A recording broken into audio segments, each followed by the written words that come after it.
Assalamualaikum warahmatullahi wabarakatuh. Waalaikumsalam warahmatullahi wabarakatuh. Perkenalkan, kami dari kelompok 6. Berdirinya kami di sini ingin melakukan kegiatan praktikum.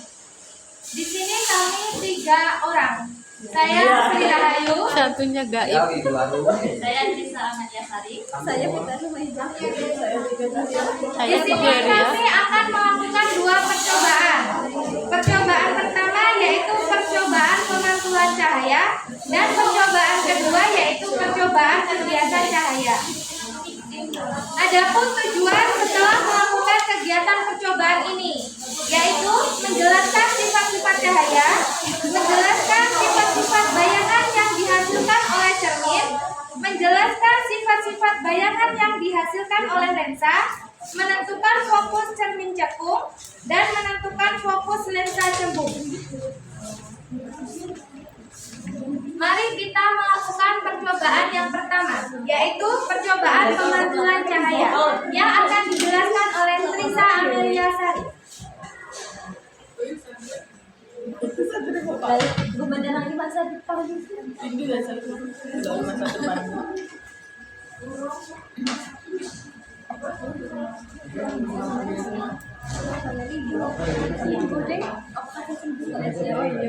Sebelum kita melakukan percobaan, kita akan menyiapkan alat dan bahan terlebih dahulu.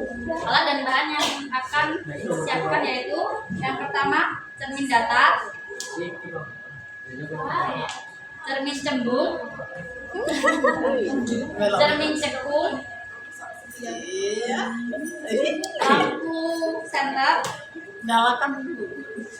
penggaris, kertas putih, lilin, dan celah cahaya.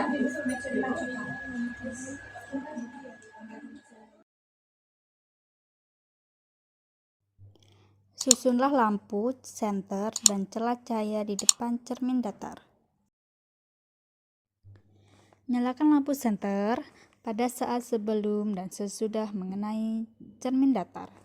Sebelum mengenai cermin datar, berkas cahaya akan bergerak dalam satu arah atau merambat lurus. Sedangkan sesudah mengenai cermin datar, cahaya akan dipantulkan kembali dari permukaan cermin. Amati jalannya berkas sinar sehingga tampak sudut datang dan sudut pantulnya. Ketika cahaya melewati celah cahaya dan mengenai cermin, maka berkas sinar akan mengalami pemantulan teratur. Dengan cahaya sinar datang akan sama bentuknya dengan cahaya sudut pantulnya. Letakkan sebuah lilin di depan cermin datar dan amati bayangan selama benda itu digeser-geserkan di depan cermin datar. Ketika lilin diletakkan di depan cermin datar, maka bayangan lilin akan nampak maya, tegak, dan sama besar. Catatlah bagaimana sifat-sifat bayangan yang dibentuk oleh cermin datar.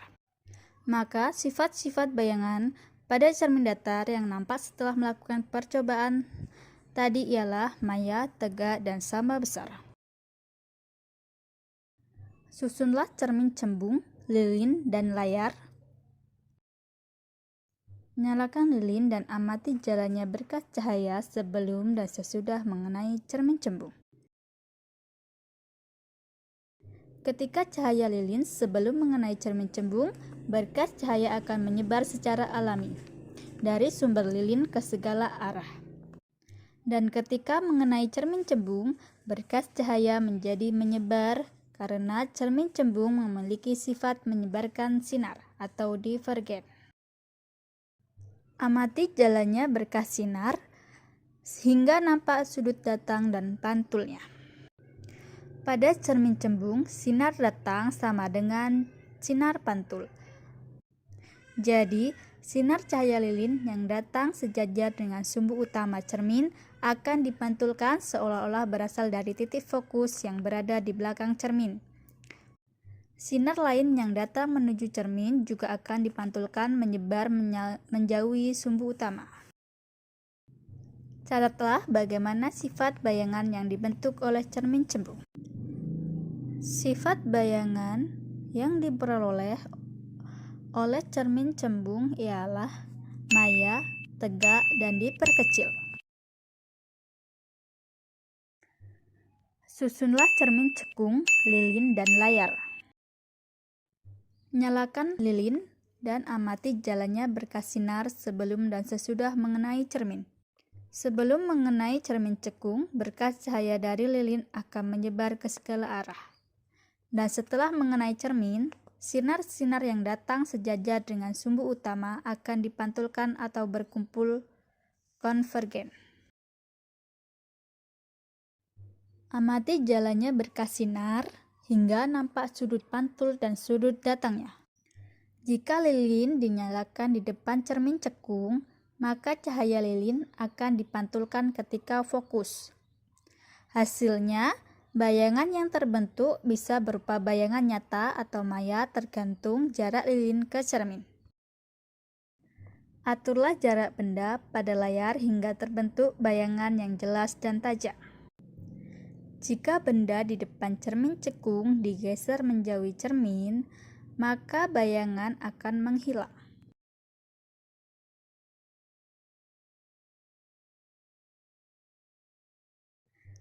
Catatlah bagaimana sifat bayangan yang dibentuk oleh cermin cekung. Sifat bayangan yang dibentuk oleh cermin cekung adalah nyata atau maya, terbalik atau tegak, dan dapat diperbesar atau diperkecil. Susunlah lampu senter, celah, dan balok kaca seperti gambar pada 7.4. Lalu, nyalakan lampu senter dan amati dengan baik jalannya berkas sinar pada saat sebelum dan sesudah menembus balok kaca. Saat tidak ada balok kaca, sinar melambat lurus. Saat ada balok kaca, sinar sedikit membelok dari arah semula.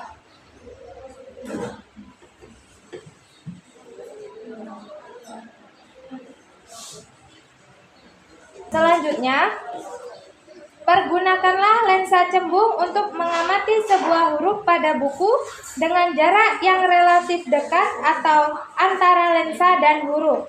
Kemudian geserkan lensa perlahan-lahan menjauhi huruf tersebut sampai bayangan huruf menjadi sangat besar dan kabur atau tidak tampak.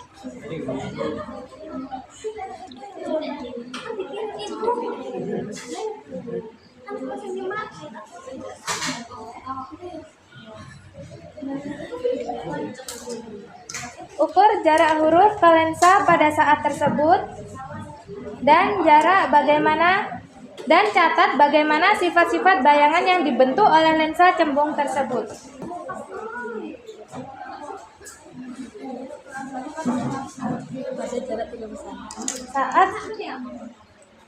Saat bayangan huruf menjadi kabur dan tidak tampak sekitar 30 cm. Sifat bayangan yang dibentuk oleh lensa cembung tersebut yaitu maya, tegak, nyata, dan diperbesar atau diperkecil. Selanjutnya, susunlah lensa cembung, layar, lilin, dan penggaris panjang seperti gambar 7.5. Atur letak lilin dan lensa cembung agar diperoleh bayangan nyala lilin paling tajam pada tabir.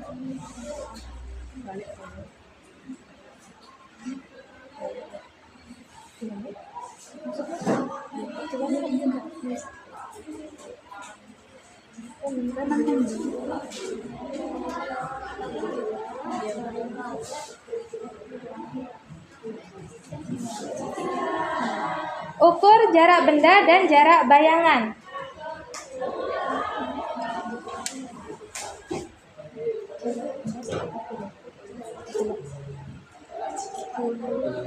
Jarak benda sekitar 10 cm, jarak bayangan sekitar 8 cm.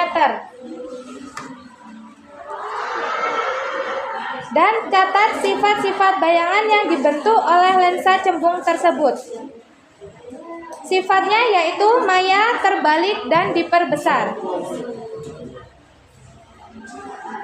Selanjutnya, pergunakanlah sebuah lensa cekung untuk mengamati huruf pada buku Anda.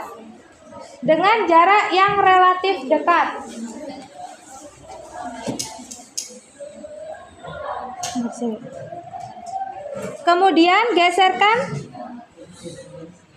Kemudian geserkan secara perlahan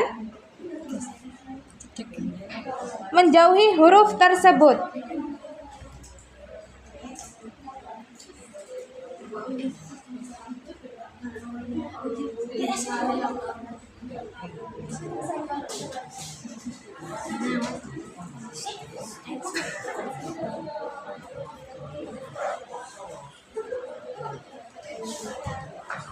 Lalu, catat bagaimana sifat-sifat bayangan yang dibentuk oleh lensa cekung tersebut. Saat mengamati huruf dengan lensa cekung tersebut, bayangannya yaitu selalu maya, tegak, dan diperkecil. Setelah kita melakukan kegiatan praktikum percobaan, kita akan membacakan kesimpulannya yang akan dibacakan oleh Trisa, saya, Sri Rayu, dan Windu. Kesimpulan pada cermin datar yaitu sinar datang dan sinar pantul tanpa sejajar. Sifat-sifat yang dihasilkan pada cermin datar yaitu maya, tegak, dan sama besar. Kesimpulan pada cermin cembung yaitu sinar lilin yang datang sejajar dengan sumbu utama cermin akan dipantulkan seolah-olah titik fokus berada di belakang cermin. Sinar lain yang datang menuju cermin dengan akan dipantulkan menyebar menjauhi sumbu utama. Sifatnya yaitu maya, tegak, dan diperkecil. Kesimpulan pada percobaan cermin cekung yaitu sinar datang sejajar dengan sumbu utama. Sinar ini dipantulkan dan bertemu pada titik fokus.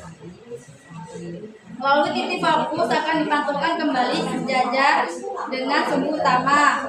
Sinar datang akan dipantulkan melalui pusat kelengkungan. Sifat bayangan dari cermin cekung yaitu tegak, diperbesar, dan maya. Kesimpulan pada percobaan pembiasan cahaya. Pembiasan merupakan peristiwa pembelokan arah sinar atau cahaya yang melalui dua atau lebih medium yang berbeda kerapatan optiknya. Gelas kaca yang berisi air dapat digunakan untuk mengamati jalannya sinar yang mengalami pembiasan. Jika seberkas cahaya datang pada salah satu sisi gelas kaca berisi air, maka sinar ini di dalam kaca akan dibias dan tepi cahaya putih terlihat ada warna pelangi air di dalam gelas kaca. Bertindak seperti prisma dan memisahkan cahaya putih menjadi warna-warna komponennya. Jika dilihat di layar dengan seksama, muncul warna putih di bagian tepi cahaya yang nampak putih.